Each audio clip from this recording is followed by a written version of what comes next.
Hey, salam alaikum, bienvenue sur le Miracle Fajr Podcast, le podcast qui t'aide à avoir plus de sakina, de sérénité au quotidien et dans l'au-delà, Inch'Allah. Ce podcast, c'est pour toutes les femmes musulmanes qui veulent reprendre leur vie en main et leur au-delà. Si t'as écouté le dernier épisode de podcast, tu sais pourquoi je dis ça. Apprendre à se connaître, lâcher prise tout en préparant leur vie après la mort. Je suis Oumaima, j'ai écrit le livre Ton dernier regard et si le jour de ta mort devenait le plus beau jour de ta vie, dans lequel je te raconte l'histoire inspirante de ma maman et surtout sa magnifique mort, Rabbi yarhamha, et qu'Allah nous accorde à nous aussi une belle fin. Tu peux télécharger d'ailleurs un extrait de mon livre via le lien en description. Via ce podcast, je partage chaque semaine des outils, des conseils, des astuces, mais surtout une bonne dose d'inspiration et de rappel pour être plus sereine et épanouie au quotidien et dans l'au-delà. J'ai une conviction, et c'est le fil rouge de tous les épisodes de podcast, et si le bonheur et la sérénité appartiennent à ceux qui se lèvent pour le fajr. Installe-toi confortablement et bonne écoute. J'espère que tu vas bien depuis hier. C'est sympa quand même ces rendez-vous quotidiens. Ah là là, je commence à y prendre goût. Inch'Allah. Alors aujourd'hui donc on va continuer donc, la partie sur le jour du jugement dernier. La seule chose que je voulais juste commencer par vous dire, vous vous souvenez donc je vous avais cité hier des versets et à la fin je vous ai dit mais j'ai pas noté c'est quelle sourate, c'est quel verset. Donc je les ai retrouvés là, c'est sourate 69 versets 20 à 29. Je vais vous les relire rapidement puis ça fera un bon rappel. Donc on parlait du jour du jugement dernier au moment où on nous donne le livre et en fait on peut recevoir le livre de différentes manières et chaque manière en fait dans laquelle tu accueilles ton livre, ça en dit long sur ta destinée.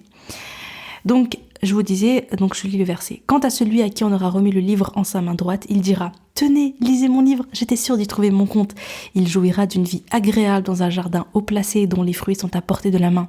Mangez et buvez agréablement pour ce que vous avez avancé dans les jours passés. Quant à celui à qui on aura remis le livre en sa main gauche, il dira « Hélas pour moi, j'aurais souhaité qu'on ne m'ait pas remis mon livre et ne pas avoir connu mon compte. Hélas, comme j'aurais souhaité que ma première mort fût la définitive. Ma fortune ne m'a servi à rien, mon autorité anéantie et m'a quitté. » Voilà, donc ça c'est sur la 69, versets 20 à 29.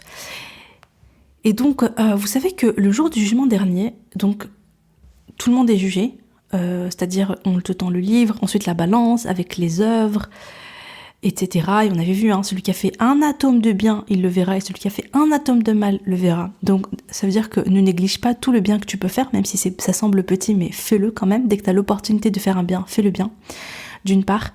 Et d'autre part, quand tu négliges pas les péchés, même s'ils sont petits, c'est vrai qu'on a tendance franchement à trop négliger ça, mais vraiment faut demander pardon quand on le fait. C'est pour ça aussi qu'il faut faire beaucoup d'istighfar. De toute façon, je vais en parler juste après de l'istighfar.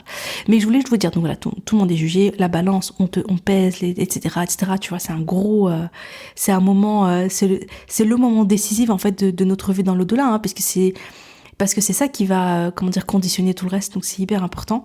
Mais pourtant, il y a des gens qui ne seront pas du tout jugés. Il y a des gens qui vont entrer au paradis sans être jugés. Ils vont entrer directement au paradis. Ils n'ont pas ce stress devant la balance en disant « Ok, est-ce que je vais avoir assez de bonnes actions ? Oh là là, mais j'ai pas fait le repentir pour tous ces péchés, comment je vais faire ?» etc. Non, eux, ils seront tranquilles. Ils rentrent au paradis sans jugement. C'est un truc de fou. Je vais vous citer ce hadith. D'après Abu Bakr, le prophète sallallahu alayhi wa sallam a dit « Il m'a été donné 70 000 personnes de ma communauté qui vont rentrer dans le paradis sans jugement. Leurs visages sont comme la pleine lune et leurs cœurs sont comme le cœur d'un seul homme. J'ai demandé à mon Seigneur qu'il m'en rajoute, alors il m'a rajouté avec chacun 70 000 personnes. » Rapporté par Ahmed et authentifié par Sheikh Albani dans Silsila Sahiha numéro 1484. Donc il y a des gens qui vont rentrer au paradis sans aucun jugement, qu'Allah nous compte parmi eux, qu'Allah nous permette de faire partie de ceux-là. Et puis il y a aussi des gens dont leurs péchés, ça j'en avais déjà parlé dans un épisode précédent, leurs péchés seront cachés par Allah. En fait c'est les gens qui n'ont pas eux-mêmes dévoilé leurs péchés, c'est-à-dire que t'as fait un péché mais t'as dit à personne, t'en as pas parlé. Et je me rappelle que dans l'ancien, je crois que c'était l'épisode sur le repentir peut-être, quelque chose comme ça, je vous disais vraiment, aujourd'hui malheureusement on est avec l'ère des TikTok, des réseaux sociaux, etc. On a tendance à faire nos péchés, on les dévoile, on en parle, on se prend même en photo et on les poste sur les réseaux. Ça, c'est une catastrophe. Vraiment, et ne dévoilez pas vos péchés. Ne dévoilez pas vos péchés. Voilà pourquoi. Allez, je vous lis la suite. Donc, le jour de la résurrection, le croyant sera rapproché de son Seigneur, qui le recouvrira de sa miséricorde. C'est-à-dire, en fait, il met un voile entre lui et les gens. Parce que le jour du jugement, ah oui, je sais pas si vous savez, mais le jour du jugement, on passe devant tout le monde. C'est-à-dire que les péchés sont dévoilés devant tout le monde. Le monde entier, l'humanité entière voit en fait tout ce que tu as fait, tout ce que tu as accompli, tout ce que tu as fait de bien, tout ce que tu as fait de mal. À ce moment-là, il n'y a pas de... Sauf, donc, voilà, donc dans cette situation-là, non, Allah subhanahu wa ta'ala, il le recouvre de sa miséricorde, donc il y a un voile, les gens ne voient pas, ne savent pas, voilà. Et Allah subhanahu wa ta'ala donc, lui fera avouer ses péchés. Allah lui dira, est-ce que tu reconnais tel péché? Est-ce que tu reconnais tel péché? Et tel autre, et tel autre. Et lui va dire, oui Seigneur, ya Rab, je reconnais les avoir commis. Tu étais là, t'es en panique, tu dis, ah ouais, punaise, quoi, j'ai fait ça, oh là là. Et Allah subhanahu wa ta'ala lui dira alors, je les ai certes cachés en ce monde, donc il les a cachés durant le bas monde, et je te les pardonne en ce jour. Et Allah subhanahu wa ta'ala, il te les pardonne ce jour-là, c'est-à-dire que les autres ne les verront pas, les autres ne le sauront pas, et tu seras pardonné, et donc ils seront pas sur ta balance des mauvaises actions. On lui remettra alors le livre de ses bonnes actions. Oh là là, Bukhari numéro 2441, par sa rahma. Vraiment par sa rahma. Et là, je le répète, ce sont des péchés dont tu n'as pas fait le repentir, hein, tu vois. Donc, parce qu'Allah subhanahu wa ta'ala, il pardonne les péchés, il le dit dans plusieurs versets, il pardonne les péchés, sauf l'association, sauf le shirk. Il pardonne les péchés qu'il veut, hein, qu'il souhaite, sauf le shirk, l'association. Donc, qu'Allah nous préserve du shirk mineur, majeur, tout, qu'Allah nous en préserve. Ça c'est le pire, hein, c'est le pire du pire des péchés. Voilà, donc vraiment ne dévoilez pas vos péchés, voilà, et faites le repentir, et faites beaucoup d'istighfar. Moi je vous conseille vraiment de mettre l'istighfar dans vos routines fajr, dans vos routines du maghrib, pas routine Aïcha pour le coup, mais avant le maghrib en fait, donc entre l'asr et le maghrib, ou même après, c'est pas grave, allez-y, faites-le même le soir. Mettez 100 fois astaghfirullah wa atubu ilayk, astaghfirullah wa atubu ilayk pour demander pardon à Allah. Parce que chaque fois que tu le dis, tes péchés sont pardonnés. Et même il y a d'autres, on a vu plusieurs, je vous invite à écouter, je sais plus c'est quel numéro de podcast, mais il y a un podcast qui s'intitule, je crois c'est 7 manières de se faire pardonner ses péchés. Écoutez-le et faites les actions. Voilà, faites les actions. Mais déjà l'istighfar le matin, l'istighfar le soir avec les adkar et tout, pour que tous les jours au moins, eh bien, Allah te pardonne les péchés. Et quand tu fais un péché grave, ou quand tu fais un péché, t'as conscience, voilà, c'est un péché, tout de suite, tu fais le repentir, tu demandes pardon à Allah, et pareil, il y a un épisode sur les conditions du repentir, etc. Et voilà, tu demandes pardon à Allah subhanahu wa ta'ala, ou bien tu peux faire 2 rak'at et demander pardon à Allah subhanahu wa ta'ala et regretter, ne plus le refaire, etc. Et puis, si tu veux être... Oui, bah voilà, l'istighfar. Encore une fois, on va en revenir dessus puisqu'on parle de ça.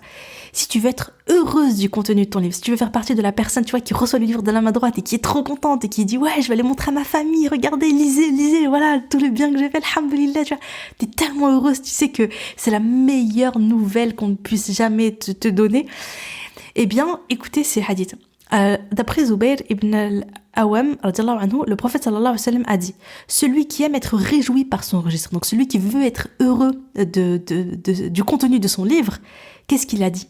Écoutez bien la suite, qu'il y multiplie la demande de pardon, rapporté par Tabarani et authentifié par Sheikh Albani, Sahih al-Jami numéro 5955. Donc, celui qui veut être heureux du contenu de son livre, qu'est-ce qu'il doit faire? Il doit multiplier la demande du pardon. Astaghfirullah, astaghfirullah, astaghfirullah. Plus tu vas faire beaucoup d'istighfar, et plus tu seras ravi du contenu de ton livre, parce qu'en fait, tu seras purifié de tes péchés, quoi, tu vois, Donc voilà. Encore un autre, toujours c'est sur le même sujet. D'après Abdallah ibn Busr, le prophète sallallahu alayhi wa sallam a dit: Touba pour celui qui trouve beaucoup de demandes de pardon dans son feuillet, rapporté par Ibn Majah dans ses Sunan numéro 3818.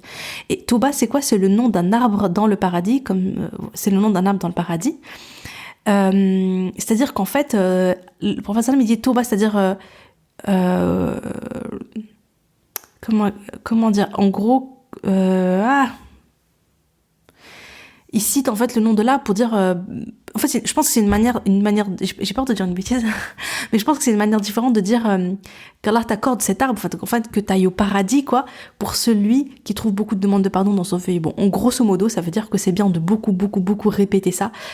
Voilà, donc celui qui trouve qu'il y a beaucoup d'istighfar dans son livre, il sera, en tout cas, il sera réjoui. Bon, on va rester là-dessus. Donc voilà, donc l'istighfar, on retient ça, l'istighfar, tous les jours.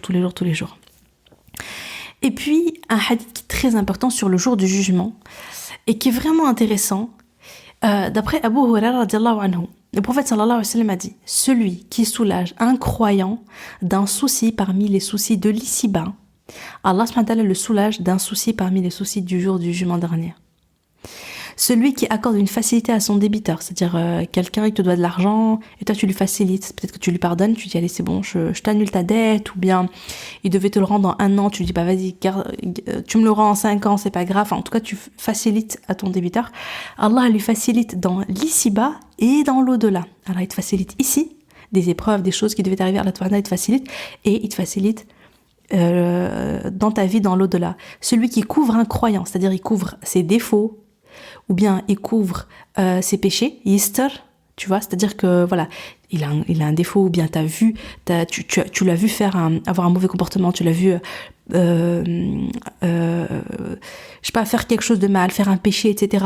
Et toi tu n'en parles pas, tu le couvres, tu le star, eh bien Allah subhanahu wa ta'ala, donc celui qui fait ça, Allah subhanahu wa ta'ala le couvre dans ici-bas, il couvre ses propres péchés, ses propres défauts à lui ici-bas, et dans l'au-delà. Et dans l'au-delà. Allah subhanahu wa ta'ala aide le serviteur tant que le serviteur aide son frère.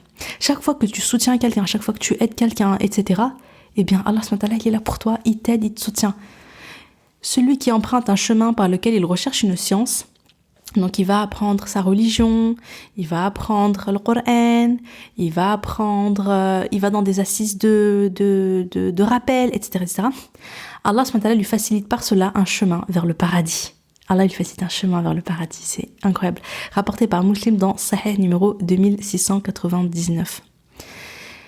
Et c'est super intéressant finalement de voir à quel point c'est important. En fait, la fraternité en islam, elle est très importante. La fraternité, voilà, je vous renvoie encore une fois à mes podcasts sur la mahabba fillah, etc. Mais le croyant est le musulman est le frère du musulman. Tu vois, on est tous frères et sœurs. Et vraiment se soutenir, s'entraider dans le bien, s'aider, se rendre service les uns les autres, etc. Ce sont des œuvres qui sont aimées d'Allah. Ce sont des œuvres qui apportent du baume au cœur, hein, franchement. Et subhanallah, la récompense, elle est immense. Hein, parce que, enfin, ce verset, ce hadith, il est quand même incroyable, il est très très fort. C'est-à-dire que vraiment, la personne qui a... Et ça montre, encore une fois, finalement, l'importance du bon comportement. Celui qui a un bon comportement avec les autres, celui qui aide les autres, celui qui est souriant, celui qui dit du bien ou bien qui se tait, tu vois. Celui qui fait le bien, celui qui est au service des autres, celui qui... Mais subhanallah, Allah subhanahu wa ta'ala, il est là pour lui.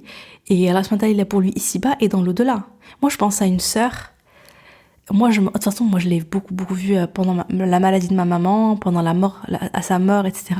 Il y a des personnes ont fait des choses incroyables à ce moment-là.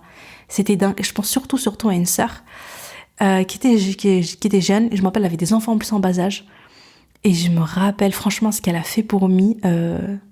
C'est incroyable. C'est incroyable. Je fais une petite parenthèse, Hajar, si tu m'écoutes. Mais c'est vrai, ça m'a énormément touchée. Sa présence, à quel point elle a aidé, à quel point elle a été utile, à quel point elle était au service. De toute façon, machallah, c'est une personne que j'admire beaucoup par rapport à cette qualité qu'elle a. Elle est toujours au service, c'est-à-dire que tu vas dans un mariage, elle fait le service, elle aide, elle soutient, elle machin et tout. Que ce soit un mariage de proche ou pas, enfin, en tout cas, moi je l'ai souvent vue en train de faire ça. Elle va chez quelqu'un, tac, elle va t'aider à faire le service, la vaisselle, les machins et tout, etc., machallah. Il y a des personnes comme ça, subhanallah, ils ont cette qualité. C'est vraiment juste trop beau. Tu sens qu'elle veut être au service, que dès qu'elle peut aider, elle aide. Et je me rappelle, la mort de ma mère, c'était incroyable. Le ménage, le machin, elle nous ramenait à manger, etc., c'était vraiment beau. C'était pas la seule, hein, il y en a plein qui ont fait ça. Et c'était hyper... c'était vraiment beau à voir. Franchement, c'était vraiment beau à voir. Je pense aussi à une autre personne. Je vous ai parlé de cette dame-là hier dans le podcast, parce que je vous ai parlé, c'est celle qui a perdu ses enfants. Elle a perdu son fils, elle a perdu sa fille, puis après, en fait, elle avait aussi perdu son mari, etc.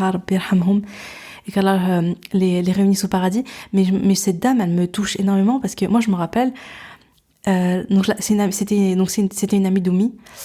Et depuis longtemps, donc je la voyais souvent. Et pareil, elle, c'est une femme qui est toujours au service. Je veux dire, dans les mariages, etc. Voilà, elle fait la vaisselle. Pourtant, c'est une dame quand même un peu âgée et tout. Donc t'as envie de dire, mais Khalti, toi, repose-toi, tu vois. Mais toujours dans le service. Et toujours en train de... Soit elle dit du bien, etc. Soit tu l'entends pas, tu la vois pas. Elle est dans son coin en train de faire du dhikr. Elle est pas dans les... Je me rappelais quand on allait chez elle, etc. Ce genre de femme, tu vois, elle est pas là en train de parler de la dunya, de parler de ci, de ça, non, tu vois. Tu la voyais souvent là en train de faire du dhikr. Soit elle parle d'Allah, elle parle d'Allah, soit elle est en train de faire du dhikr, lire du Coran, etc. Et machallah, et ouais, et pareil, toujours dans le service, toujours dans la générosité, etc.